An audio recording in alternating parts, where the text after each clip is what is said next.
Hi Estonia, this is Darshan that will be with you very soon, around the 9th. It's almost only in a week, more or less. And I have a very nice program for you. We will have family constellations for work, business, career, success, because as many of us don't know, there are many unconscious dynamics and dynamics forces in our family system that also push us towards failure, self-sabotage, and the impossibility of knowing expansion through our work that is really also an extension of our being. And when we are not successful in our career, that also means we are not successful in our life and in our family life.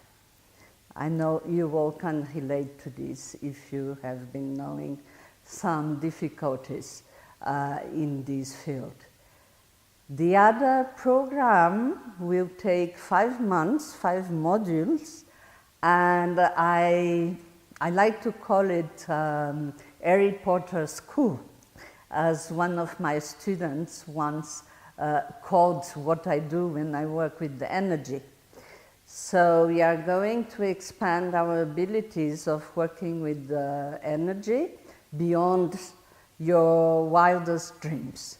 So you will really develop your psychic abilities that some people think are very special, but it's just, for me, it's just a matter of knowing how to connect to energy and work with it. So it will be very fun also. I'm very excited about it. So I think if I'm excited and you are excited, and I know you are, we can only have a wonderful time. And it will be my first time in Estonia. I work around the world, but I have never been to Estonia. So it will be a big pleasure to meet you and the people in Estonia. So big hug from Portugal. I'm just about to start a meditation training right now, the last module. See you soon.